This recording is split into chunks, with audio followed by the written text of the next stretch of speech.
I just spent the last month or so of my time in the shop building this homemade edge sander. The question I want to talk about today is why? But more importantly, why do we do what we do? This is going to be fun. Let's have a little conversation. I'm Jeff. You're watching Home Built Workshop.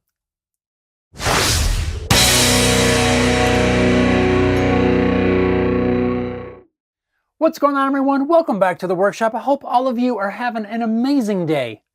Over the last several weeks, as I've been wrapping up this edge sander project, there's a question that keeps popping into my mind. It's like, why am I spending all this time to build this thing? And I keep thinking about that, so I thought it might be kind of fun for us to have a little bit of discussion. I want to share a few thoughts that I have on that I think a lot of you that make things can relate to. Now, I don't think this topic is necessarily related solely to those of us that do like woodworking and crafting, making, that sort of thing. I really feel like this relates to pretty much any hobby. Maybe you like classic cars, maybe you work on cars, maybe you're into gardening, whatever it is. I think we all sort of get a lot, if not all, of the same benefits out of doing what we do. So why is it that we do what we do? And what do I mean by do what we do? Why do we build things? Why do we spend weeks, days, hours, months, whatever it is, making a thing? A lot of times you can just go online and buy it. Why do we choose to make stuff? Before we dive deeper and start to look at a few of the reasons I've come up with, I really want to point out the fact that I firmly believe that a lot of this is simply how we're wired. It's in our DNA. Honestly, I couldn't imagine not having the mindset of just do it. Just get it done. Use your hands, get in there and do the thing, fix the thing, build the thing, whatever that is. I couldn't imagine any other way, but I firmly believe that it goes a lot deeper than that. My grandparents were around during the Great Depression. There was a lot of stuff that they had to deal with, a lot of hardships, and they didn't have a lot of excess things. When something broke, they didn't just go buy it because times were tough, and maybe you didn't have the money or the resources to replace whatever it is, so you had no choice but to try to fix it yourself. I think over those years, everybody just got into that mindset of this is just what we do. You just fix stuff. I also grew up in a very rural farming community, working on farms and that sort of thing, and if you've ever worked on a farm, something breaks, guess who has to fix it? You do. You can't always just run out and buy whatever the expensive part is. If you've got to tear a combine apart to put brakes on it, which I've done, well, that's just what you do. It's how we get things done. You got to just go out, fix the fence. You got to fix whatever's broken just to keep the place running. And I think over the years, that mindset, in a lot of cases, has kind of gone away. But I know for a fact that there's a whole lot of us out there that still have those same ideas and that same mindset of let's just do it ourselves. Aside from the fact that it's in our DNA, it's just what we do, I started thinking about this in a little more depth and kind of with the question of why. Why do we do what we do? Why do we decide to build the thing instead of buy it? Why do we decide to tackle that giant project instead of hiring someone to do it for us? Why do we do this? And I've come up with several reasons which I think kind of play into answering that question. In no particular order, the first reason I would say we do what we do is learning things. I love learning new things. I love trying new skills. I love trying new projects, new processes, just learning things in general. I really enjoy that. And by taking on different projects, it gives us an opportunity to try new things. I'm going to use my edge sander as an example for a lot of these because that's the project that kind of got me thinking about this entire topic. So what about the edge sander was new? What was something I've never done before? Up until now, I've never applied a Formica laminate to MDF, basically building a countertop. That was an entirely new process that I got to try out for the first time. And it was awesome. Now I have that knowledge tucked away somewhere in there as long as it doesn't get lost. And if I ever need to build an actual countertop for some sort of application, I already know how to do it because I've done it before. By not being afraid to step outside of what you already know and learning new things, it helps build on our repertoire of skills. And it just adds one more thing that we know how to do. So it just helps us grow as craftspeople, as makers. And that's never a bad thing. Reason number 2 that helps drive us to do what we do is, I'm going to say, problem solving.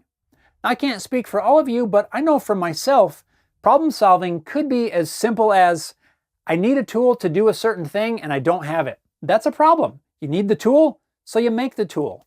It doesn't have to always be that simple. The problem could be much more in depth, and you need to create something to solve that problem. And problem solving actually somehow rolls us into our third reason, because when we're able to solve a problem, it brings us a satisfaction, kind of makes our lives better because we've fixed some sort of problem. And having that sense of satisfaction is my reason number 3 for why we do what we do.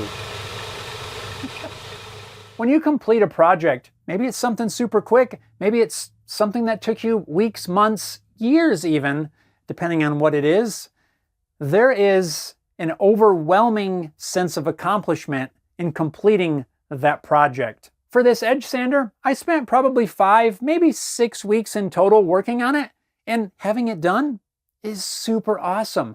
I now have a functional machine in my shop that I can use for years to come.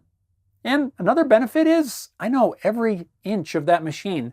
So if there's ever any issues with it, I have no problem taking it apart, fixing, modifying, changing whatever it is I need to change. I know that machine inside and out. And maybe that's another benefit that can get buried in there somewhere.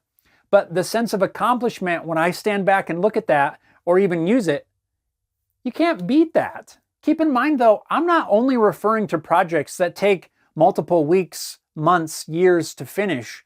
If you've got a need around your home or your shop or whatever, and that particular project takes an hour to do, but it solves some sort of a problem, everybody's happier. It's checked several boxes. You get the sense of accomplishment for completing the task.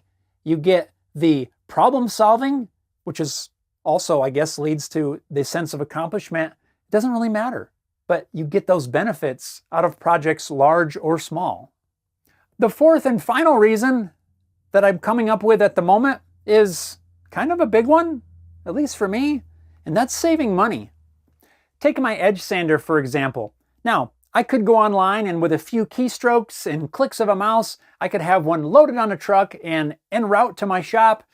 The machine would get here, I'd set it up, it would do what the one I just built does, but I wouldn't have that sense of accomplishment of completing it myself.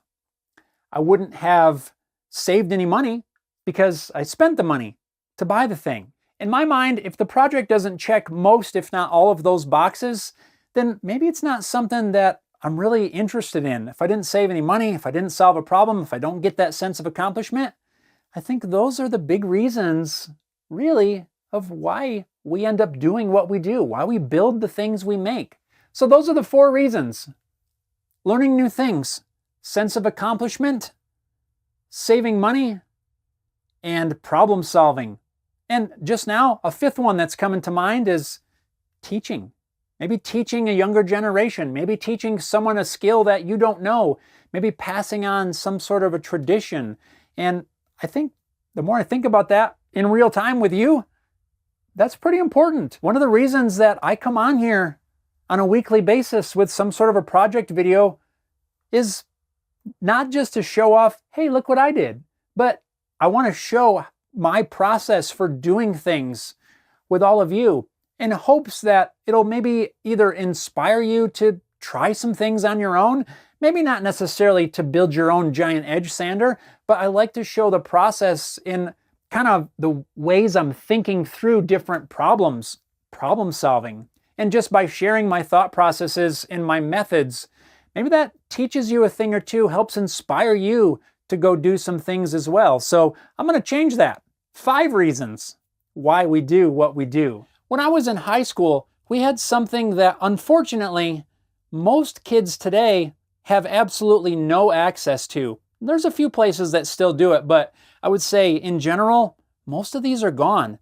These are called shop classes. I loved shop class. I took every single one. We had so many different ones. I took woodworking, metalworking, welding, small engine, auto shop, electronics, all of them.